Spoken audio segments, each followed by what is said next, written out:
اعوذ باللہ من الشیطان الرجیم بسم اللہ الرحمن الرحیم الحمد للہ الاول بلا اول کان قبلہ والآخر بلا آخر یکون بعدہ الذي قصرت عن رؤيته ابصار الناظرين وعجزت عن نعته اوهام الواصفين ثم الصلاة والسلام على اشرف الانبیاء والمرسلین وخاتم النبیین سیدنا ونبینا مولانا بالقاسم محمد اللهم صل على محمد وآل محمد وعلى آله الطيبين الطاهرين المعصومين واللعنة الدائمة على أعدائهم أجمعين أما بعد وقد قال الله سبحانه وتعالى في كتابه المجيد بسم الله الرحمن الرحيم قل هو الله أحد الله الصمد لم يلد ولم يولد ولم يكن له كفوا أحد صدق الله العلي العظيم.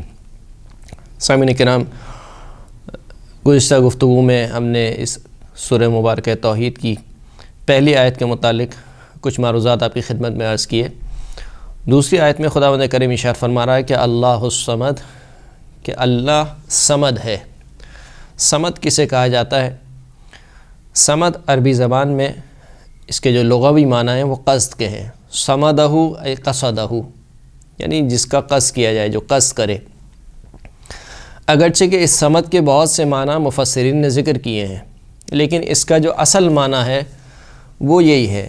جیسے خود امام محمد باقر علیہ السلام ارشاد فرماتے ہیں کہ الصمد یعنی السید المسمود الیہ فی الکثیر والقلیل، یعنی صمد سے مراد وہ ہے کہ جس کا قصد کیا جائے فی القلیل والکثیر، چاہے قلیل حاجت میں ہو یا کثیر حاجت میں ہو. اس معنی کا جو ملازمہ بنتا ہے وہ بے نیازی ہے.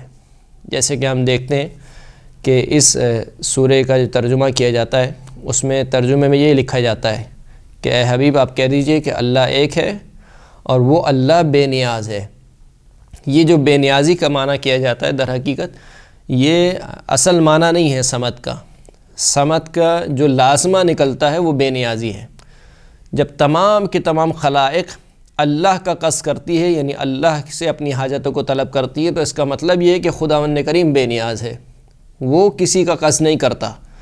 تمام کی تمام خلقت چاہے اپنے وجود میں چاہے اپنی حاجتوں میں اللہ کا قصد کرتی ہے، لیکن اللہ کسی کا قصد نہیں کرتا. اس کا مطلب یہ کہ اللہ بے نیاز ہے. ایک اور معنی بھی روایت میں ذکر ہوئے صمد کے، اے لا جوف لہ. صمد وہ ہستی ہے کہ جس کے اندر کوئی جوف نہ ہو. جوف سے مراد کیا ہے؟ یعنی نہ اس میں کوئی چیز داخل ہو سکتی ہو نہ اس سے کوئی چیز خارج ہو سکتی ہو. اگر اس کا لازمی معنی آپ دیکھیں گے، ملازمہ آپ اس کا دیکھیں گے تو وہی بے نیازی کا نکلتا ہے. یعنی خداوند کریم کو کسی کی حاجت نہیں ہے کہ کوئی چیز اس کے اندر داخل ہو سکے، لہٰذا وہ خداوند کریم بے نیاز ہے. اور بھی دیگر معنی ذکر کیے گئے، لیکن تمام کے تمام معنی جو پلٹتے ہیں وہ اسی بے نیازی کی طرف، یا اسی مثال کے طور پر جو لغوی معنی کیا گیا کہ اللہ کا قصد کیا جاتا ہے، ہر ہستی اللہ کی طرف متوجہ ہوتی ہے، اسی معنی کی طرف پلٹتے ہیں.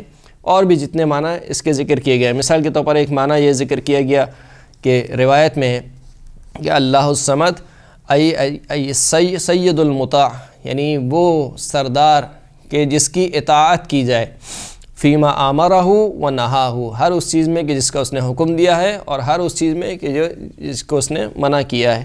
تو در حقیقت یہ بھی اس کا جو لازمی معنی یہ ہے کہ اللہ کی اطاعت ہر ایک پر واجب ہے، لیکن اللہ کسی کا مطیع نہیں ہے. یعنی اللہ ہر ایک سے بے نیاز ہے، اس کو کسی کی اطاعت کی ضرورت نہیں ہے، لیکن ہر ایک کو اللہ کی اطاعت کی ضرورت ہے. تو یہ اللہ الصمد یعنی اللہ بے نیاز ہے. یا ایھا الناس انتم الفقراء الی اللہ واللہ هو الغنی الحمید. کئی آیات میں خداوند کریم نے جو اپنی صفت بیان کی ہے وہ غنا کو بیان کیا ہے، یعنی غنی ہونے کو، بے نیازی کو، کہ اے لوگو تم سب کے سب اللہ کے محتاج ہو، لیکن اللہ ہے جو بے نیاز ہے. یعنی اگر کسی ہستی کو مطلقاً بے نیاز کہا جا سکتا ہے تو وہ فقط خداوند کریم ہے. اس کے علاوہ جو بھی ہے وہ اللہ کی طرف نیاز رکھتا ہے. یعنی چاہے وہ اشرف مخلوقات اور افضل مخلوقات ہی کیوں نہ ہو، وہ بھی اپنے وجود میں اپنے کمالات میں اللہ کی محتاج ہے. محمد مصطفیٰ صلی اللہ علیہ وآلہ وسلم سے بڑھ کر کوئی ہستی اس کائنات میں اشرف اور افضل نہیں ہے، لیکن وہ ہستی بھی اپنے وجود میں، اپنے کمالات میں خداوند کریم کی محتاج ہے۔ خداوند کریم وہ ہے کہ جس نے محمد مصطفیٰ کو وجود بخشا ہے، خداوند کریم وہ ہے کہ جس نے رسول اللہ کو علم دیا ہے، خداوند کریم وہ ہے کہ جس نے رسول اللہ کو تمام انبیاء سے افضل قرار دیا ہے۔ تو یہ افضلیت، یہ فضیلت، یہ کمال، یہ علم، یہ قدرت سب کے سب اللہ کی دی ہوئی ہے۔